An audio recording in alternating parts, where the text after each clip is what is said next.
can hang. Mwah. Oh, now I'm gonna have cat hair. Oh, Lord, my boobs. It's okay. I guess he's part of the interview. He loves the camera. If you see my Indiegogo video, yeah, he's there like the whole time, as if like maybe he gave you good luck. I think he did. I think he could have been good fortune Siamese cat. Hello, Queens, New York. My name is Sarah with QueensNYCMusic, and this is Katelyn Richards. What's up? We are going to talk about her career, her discography, going back throughout the years, and what life is like as a full-time working musician in New York. I just got a deja vu. I don't know why. Did I grill you this hard when we first moved in together? Yeah, I think that's what happened, yeah. Disclaimer, we're friends and ex-roommates. So she's doing this. We parted on really good terms, though. Sarah moved up and onwards to Astoria, and then I followed. Now we're moving upwards together. Maspeth to Astoria, that's right. But you're originally from Boston, aren't you? Suburb of Boston, Quincy, Massachusetts. Let's start there. Let's start at the beginning. When you were a young girl growing up in Boston. It was September 19th, 1984. I remember it vividly. I came out of my mother's C-section. What got you into music? I know you were into musical theater and you studied musical theater, but did your love of music begin there, or were you doing originals first, or was it singing? What or guitar? Like, what was the first part for you? I was always a singer. I would always lock myself in a room when I was growing up, and the whole mirror hairbrush experience. Kind of like your album art. The mirror. Yeah, I mean, things weren't really great at home, so my escape was to the room was a kitchen. It's really weird. But that's where my mother did her makeup, and the acoustics in there were really great, so everybody else would be off in the house doing their own thing, mostly drugs, hard drugs, and I would just be in the kitchen with my Celine Dion and my Brandy, Alanis Morissette, of course, all the great 90s ladies, and Matchbox 20. There were some guys in there as well. And I would just sing until I got tired. And then I would go to my journals and I would journal and write poetry and all that fun stuff. So you were writing and singing very young. Yeah, it was always an escape. I feel that. So then when I left my parents, not by choice of my own, I joined every music group there was to offer in school. Every show choir, every chorus, every church choir, theater, cabaret, show choir. And you still have that energy. Not everyone has that energy to singing 5 days a week. Do so many shows, but you were always like that, huh? Yep. And then in college, my music teacher, Ned Rosenblatt, shout out to Ned. He encouraged me to not go to school for music. He said you should really go for your brain and leave music for the big dogs. Oh, so it's not a shout out to Ned. It's a fuck you. With my parents and what kind of a music teacher tells a student who clearly has a musical talent don't do music? Was he disillusioned? Maybe he was disillusioned and he wanted to be a superstar. And he was resentful that he was a teacher. I think he knew I was really poor. That was part of it. Oh, fuck him. Sorry. But I should be more professional. Well, I did. We're friends. I never put out, so. Yeah. Oh, Lord. I was a very prudish high schooler. Ned would go to jail for that. Iced coffee, by the way. Oh, it looks like a whiskey shot. That's funny. It absolutely does not, no. It's 3:30 in the afternoon. I like to wait until 4:30. So what was your favorite group that you were in musically? Was it theater or choir? I just loved it all. It really didn't matter. I mean, theater, once I started getting leads and stuff, it's a lot more work, and I always rose to the challenge, and memorizing, and performance-wise, I just loved it. And I was the kid who didn't really have family in the audience, so all the other parents of my friends, felt bad for me, and they would bring me a lot of flowers, so I had more flowers than most. So that was always a perk. Maybe you also worked harder than most because it meant more to you. Maybe. So when did you leave Boston to come to New York, and were you writing and performing songs in Boston before then? Absolutely not. No. So I didn't stay in Boston proper very long. Bouncing around from family and foster, I went from, Quincy to Cape Cod, back to Hull, small beach town, over to Cape Cod again for high school. I really, had to swim with the bigger fish, going from tiny high school to giant high school. But I made waves in the theater and the music community there. And then... You were doing musical theater in your early 20s in Boston? Or were we still in high school? We're still in high school. Okay. Yeah, no. And then I applied for UMass Amherst because it was kind of like a sure, with what I had. And I minored in karaoke successfully. What? I didn't do any music training in college, but every chance I got, I was at the karaoke night. Yes. Hit a couple contests, made some prize money, did the thing. But then I taught myself how to play guitar right after I graduated school. Then I started songwriting shortly after that. And within 2 years, I was gigging. In Boston? In Western Massachusetts. Okay, I apologize. In Massachusetts. Just say Massachusetts. In Massachusetts. It's like when you say, I live in Queens, you're like, we're in Astoria. Like, it's like, I'm from Massachusetts, we're in Boston. Like, it's the same thing, I understand. And then you... Common mistake. What precipitated the move to New York? And did you come to Queens originally? I did come to Queens originally. So I was... I was working on this record. This is my first record, Have Yours Too. You won't find it in too many places on the internet. But it was produced by Lincoln Hubley, who at the time was my producer and then became my boyfriend and my drummer. And we were gigging very regularly in Massachusetts, but he also had a full-time career as a drummer in wedding bands and dance bands here in New York. So he would bring me to New York occasionally, and then I decided, this is just too good. I have to live here. And we moved here together, and then shortly after, he moved back to his house in Massachusetts, and we remained friends. But yeah, that was over 10 years ago? Yeah. October will be 12 years. Because we both know a lot of musicians, and it's really quite a feat. Not just in terms of the skill, but also the emotional stamina and the physical stamina to keep working as a musician in this city. So I would ask you, what were your strategies when you were honing your skills? You play your originals in bars, but you also play hundreds of cover songs. Is that correct? Yes. So how did you build your repertoire and build your act to get to the point where you could make a full-time living playing in New York bars? I think that would be information that a lot of our listeners would be interested in. Yeah, you're asking me to give away all my secrets. Not the secrets, just the... Just the pointers? Okay, well, yeah. I got in with a very... What we should write about you. How she does it. You got harmonica, you have foot tambourine. Foot tambourine. Yes. Recently... And you're still adding to your performance as a solo artist, because you sometimes play with a band and you sometimes play with accompaniment, like a violinist. Shout out Scott Tran. But you have the ability to play with others, but you also end up playing a lot by yourself. Mm-hmm. And you recently added looping pedals. No looping. Harmonizer. But no looping. No, okay. I do not loop. I do not solo. I save the soloing for the experts. How do you feel like it's time to add to your act? The wins, you get bored, or? Oh, hell yeah. There's only so much I can do standing up there. Do you love me yet?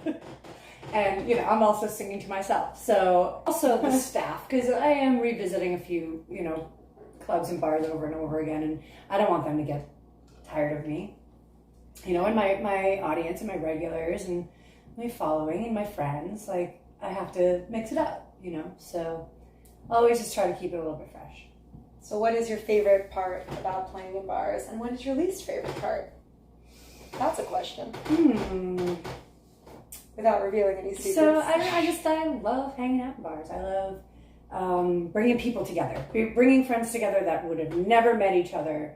Facts. Yeah, or meeting new people, and just watching them respond to music, and, you know, being able to read the crowd and knowing that this particular group of people want this song right now, and just being right.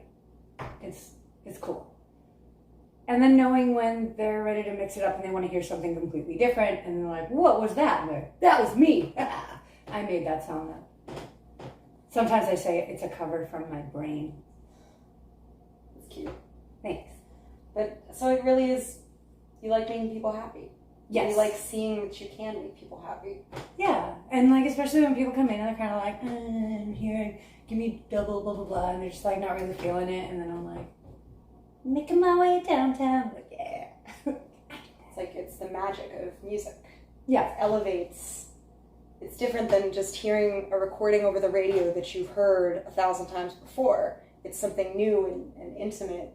Because even if you've played that song 100 times before, it's the first and only time, you know, we're in this space and this time together with it, right? Yeah, and then just being able to mix that up, and then going from one genre to the next, and one era, one decade, and just like doing all the somersaults and like keeping people on their toes. And it's just a good little tug of war match for me. And then if I lose people's attention, it's like, all right, well, do I want to get it back, or do I want to do this for me, or yeah, or do I want to phone it in?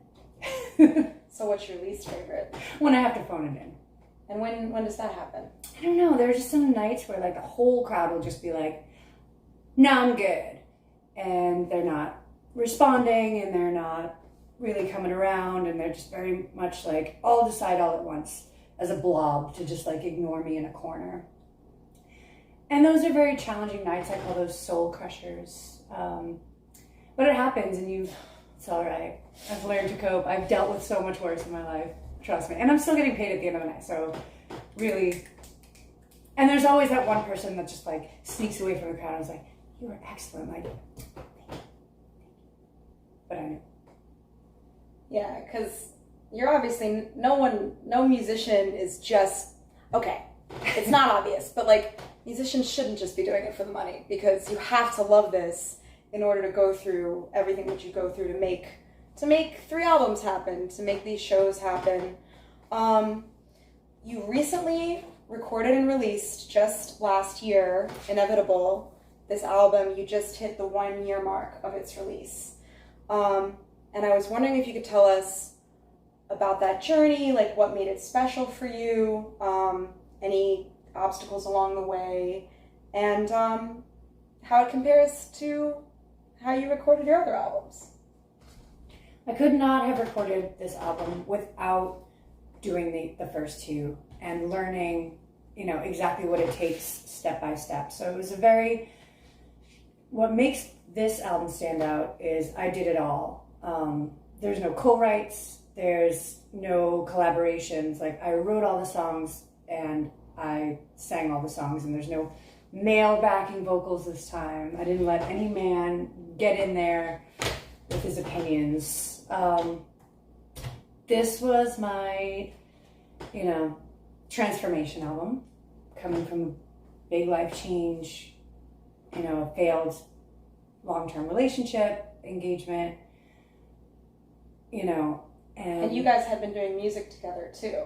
Oh yeah, like there was a lot that ended, an engagement, a home, a lifestyle, a band, a lot. It was a lot. Yeah, you were there. You lived with us. It was a lot, but then you immediately went and put out this incredible album. It wasn't overnight, but I did. You immediately got to work on it. I got to work on it. Yeah.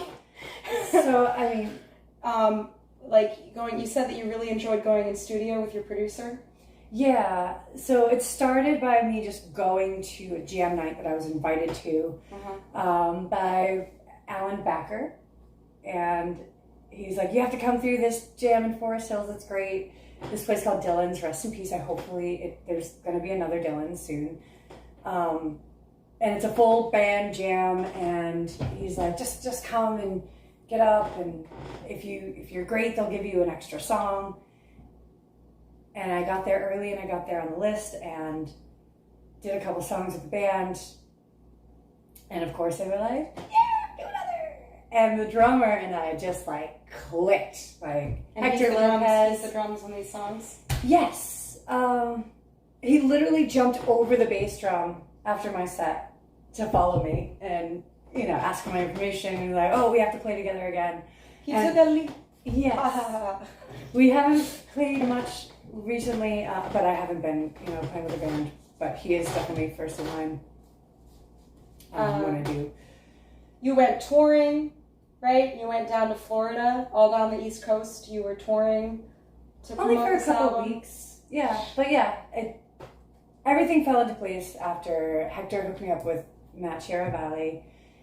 3-4 months of tracking in the Lower East Side. I was in the passenger seat the entire time. I picked most of the musicians, had some really great musicians on here. And then it turned into...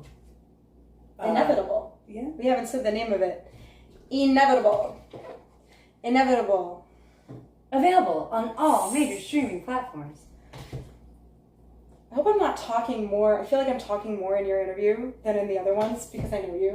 I hope I'm not being rude. That's probably what's happening. It's all right. I'm so sorry. But one thing I think is really interesting about this album, the song Inevitable is about a depressive state. And it's actually a breakthrough. Okay. So knowing that things are spiraling downwards and that it's gonna break. Yeah, it's inevitable. Like, we're gonna get to the other side of something, but we have to accept the fact that it seals the fate before it's even conjured. Such a dangerous word, right? But then when you hear that name on an album cover, it sounds triumphant. It sounds like success is inevitable, or like the music is inevitable. And I think it's really cool how you turned that on its head. Like, the song is about the inevitability of a downfall and negative things. But then as an album title and as a project, it suggests, success and being triumphant. I think that's cool. Thanks. I mean, it was a blast. I wrote this whole notebook,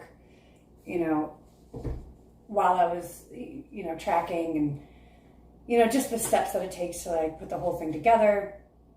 And it was just so much fun. And at the end of it, I was working with a manager and a publicist and, getting a lot of interviews. I had a radio guy. I got on NPR. There was many things that happened. And, I had just kind of like broken through this shell and I fell in love. And, he was very supportive the entire time, Brian Goodman. And, kind of stayed out of my way, but also was there, to bolster me any way he could. So there was just so many positive things going on. And then we had this giant release party in the Lower East Side. You were there. We had 3 bands. You were dancers. There was dancing. It was fun. It was a lot of Queens folks that went down into Manhattan that day. I'm curious, as a writer, what are some of the themes that you love to write about? How would you describe your writing? So I suppose we'll get the big one out of the way. Seasonal affective disorder. Bam. There's one on every album, right? We've got Car and the Keys, which is the title track of Light, Fight, Insight. And then, right, this one is called Inward with the Winter. Oh, Can we get any more? Yes, exactly. Guys, 2011, all right? Give me a break. And then we've got on this album... I loved this era, okay? I would have worn this outfit. Thank you. That was actually a freezing day in January. I had to take off 2 layers of coats to make that happen. happen. The leggings. We had okay. Just distraction. Writing. Yes. So seasonal affective disorder. I went from inward with the winter to light fight insight, right? And here we are to fake news blues. Don't call my blues fake news. Like, it's kind of an evolution of accepting the fact that I get down in those off seasons. You gotta move to the Caribbean or something. It's gotta find. But I love New York. Maybe when you win the lottery. Right? What are some of the other themes that you write about? Let's see. New love. Here we go. New love. Hey, have yours too. Around the corner. Scratch.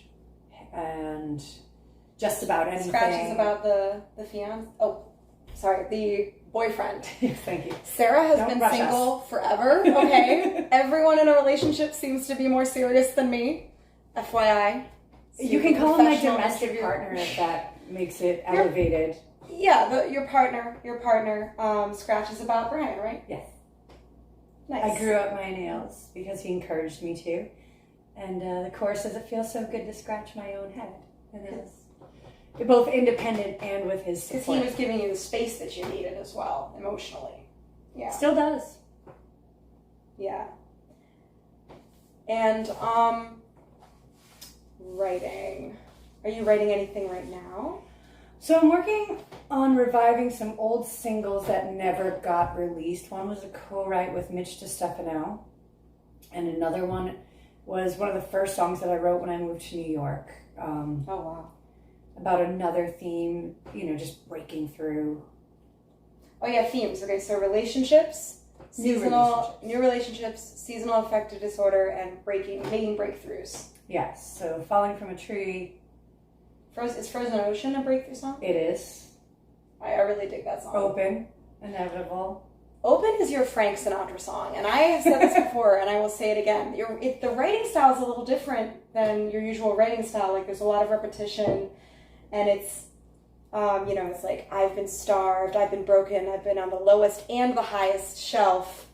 Like, it reminds me of that Frank Sinatra song, That's Life, where you go through, I've been down, I've been up, but at the end of the day, I'm still going forward, baby. Keep the tab open. I'm not going home tonight. There's something to be said about extremes. Obviously. There's something like... Do you feel like your life or your emotions are extreme? Oh, extremely. Do you feel it's because maybe you had a hard time when you were younger? Or? Oh yeah, the ambivalent, insecure attachment style. It's very mature. Yes. Very self-aware. Well, since my music teacher told me to go to school for my brain, I studied psychology, and I learned a lot about myself. Like you don't use your brain making music. Are you kidding me? Oh man, music theory is hard. I still studied it a little bit. It's hard learning all this. You know a lot of different techniques on guitar. Like aside from all the extras, like the foot tambourine, and the pedals and the harmonica, you know a lot of different techniques on the guitar. And I would say I have just a lot of strength rhythmically. You're a rhythm player. Yeah. I'm a rhythm player too, and I sometimes you see the guys doing their solos, like, and you're like, oh, wish I could play like you, but guess what? Not everyone can write. Writing, I feel, it's harder to learn to be a writer than it is to learn how to play an instrument. Because you have to have something innate in there. You know what I mean? Safe to say that I've been experiencing a writer's block, and there's a lot to be said about... Is it hard to write when you're working, doing all the covers? Oh, extremely. And people have told me that as soon as I got into the field. If you start making a living doing covers, you're not going to set enough time for yourself aside to write. Mm-hmm. And they were right. So in the end of the summer, end of August, I'm taking a trip to Ireland and hopefully getting super inspired again. We'll see. Ireland tour. Well, okay, so I have 2 places that I could possibly play, but I'm not allowed to gig because, that's international. That's okay. Technically, it's not a gig. Technically, it's not a tour. That's off the record. You're going to Ireland. I'm going to Ireland. And you may burst into song with the locals. Yes. But the Irish pubs, let's talk a little about the Irish pub scene. Because the Irish pubs are like your main patrons, right? They're your bread and butter gigs, right? Don't give away my secrets, Sarah. Okay, well, there's something to be said about the fact that Ireland, Irish people really appreciate... You learn the song, you know the songs. You have to know the songs to play those bars. I studied them back in Boston, Massachusetts. Yes. And so I came to New York with a knowledge that, you know, a lot of maybe working musicians that come here don't already have. So, like, the space to play is limited unless you know where to look. Or if you just happen to fit in to a certain... You also have to build your equipment, right? Like, sometimes you have to bring your own sound equipment. Oh, I always have to bring my own sound equipment. It's heavy. That stuff is heavy. Yes, it is. I lift 38 pounds over my head at least. What did you do before you had a car? I've always had a car. Okay, that's fair. Yeah. So you're playing Queens? I actually just started playing in the Bronx. You did? How's it going? Oh, it's great. It's one of my favorite gigs by far. It's such this... You should come sometime. It's really wonderful. You should play there sometimes because they appreciate covers, originals, and, you know, there's also like a child's audience there too, so... Let's shout out some Queens venues, though. All right. What are the big Queens venues we should shout out? Every Tuesday I play at Doyle's Corner, and it's a mixture of my music, cover music, Irish music, and then I do an open mic, and I also have a jam element. It's really becoming its own little entity. You host, too, and we haven't even talked about this. Katelyn Richards hosts mics. She books shows. Sometimes you book a musician and your name isn't even anywhere on it. No one knows that you booked it, but you know you booked it. Sometimes you tell me, hey, I got this person into this bar and I got them a show, which is wonderful that you do that. That's how I got started. You know, so it's me paying forward/back. I really think it's important, you know, to keep some secrets, but also be able to help people who are, you know, just getting into it. What do you enjoy about hosting mics or turning your shows into also open mics? Taking a break? No, I'm just kidding. That could be it. That is a perk. That is absolutely It's a win-win for everybody. Like, no, it's getting to see where people are in their progress, in their passion, in their journey, and also getting to see them improve week after week. So I have this really good friend. Can you hand me the Empire State Building right there? I can hand you the Empire State Building. So his name is Hank, and he's a wonderful human being, and he does these, you know, pen and pencil drawings all the time. Mm-hmm. Actually, that red folder is another one. It's art? Yes. So I've decided to take him up on the New York City collection. This is the Statue of Liberty. You can get pictures of this stuff. Yeah. Anyway, he always comes into Doyle's. He started as a fan. I happened to play a Bruce Springsteen song, and he was just like, yeah! And he told me that he plays, and I encouraged him for a couple of weeks to come in and, you know, play the guitar and sing for us. And he was very hesitant at first. And then one week he just decided, I'm coming in and I'm going to do it. And, you know, he was very, very nervous and very stumbly. And it wasn't the greatest performance, but he stuck with it. And now he's up to doing 2 songs a week and playing with anyone who wants to jam with him. So he'll play with a band. And it's just to watch people progress like that. Like I remember back in the day when I was hosting Maggie Riley's open mic, The Vibe, we had another case, Vince Tozzi, who would come in with his like guitar and his like inexperience on a microphone, but like beautiful lyrics. And all of a sudden, you know, his act grew to, you know, beautiful stage presence, articulating his lyrics, better guitar playing, and then incorporating a lot of other players. And now, you know, he went from Wee Monsters to the Vince Tozzi band or experience, whatever you called it. And just to see him really embrace the lifestyle and just keep growing, like, It's great. And I've watched you evolve over the years. Holy crap. Remember when I've you played were... at her mics as a musician. You had a mic at Bantry Bay in Long Island City. Was that running for 2 years? Almost 2, yeah. You're turning your regular Doyle's Corner gig into a mic as well. But your face just lights up when you talk about watching other people grow musically. And I think that's beautiful. I remember when you were like, I like walking dogs so that I can have the space to grow. No, we're not flipping this. And you're like, I don't want to play cover music. I only want to play my music. And then I remember the night that you were like, I don't know if I can play covers. And then you did start playing covers. And you're like, you know what? I can do this. I can do anything. And it was really beautiful to watch. And now you play for children. You play for yourself. You play for adults. Yeah. You also run This shows. is a space where I interview other people, though. Yes, but it's really cool to see your growth and your journey and your... I think we share an obsession for music. Obsession with a capital O. Like, yeah. To be able, when you host these mics and these jams, and you put together a fundraiser over Christmas, right? What did you raise money for? It was a food pantry. Yes. She did a fundraiser recently for the Story of Food Pantry, and you get excited, like inviting different people and figuring out like who's going to sound good together.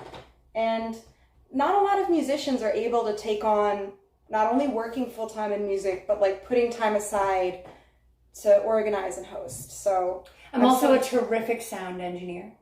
That's another fucking, I can curse. This isn't for kids. That's another fucking thing, okay? Running sound is really fucking hard. When did you learn how to run sound? On my own, just with a very small mixer, and you just learn what inputs and outputs and faders are and highs and mids and lows, and you just kind of listen to see what sounds good.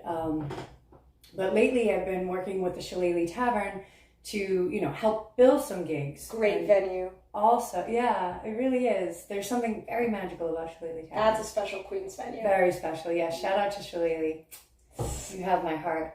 The guy, Kevin, he really just keeps things in clean, good order. Okay, I think we're going to wind down. Do you have any pieces of advice for musicians? And also, what is ahead for Katelyn Richards? Like, what's next on your journey? So I've been working with Arioso Management. So I have an actual manager, signed contract and everything. And we're talking about doing a Midwest tour. We are talking about a college tour and college radio, as well as, trying to book some festivals in the future, and sync licensing, which is getting this recorded music into movies, television, and commercials. All of this is going to take a lot of time, if it ever even pans out. But, it's inevitable. Been working really hard on all of this, so it'd be really, really cool to see some bigger breakthroughs. More breakthroughs, more songs about breakthroughs. Any final piece of advice to our listeners? Just keep doing it. Keep practicing, keep playing, keep booking. Help others in any way you can. And when you need help, someone will come along and help you out. It's just how it works. That's the New York musician mindset? That's the positive, forward-thinking mindset. It's the mindset everyone should We have. can't speak for all New Yorkers. We could speak for all New Yorkers, but I have a feeling this isn't that kind of radio show. This is Sarah with QueensNYCMusic. Again, interviewing Katelyn Richards. If you made it this far, thank you so much for listening. Go stream her stuff. And over and out.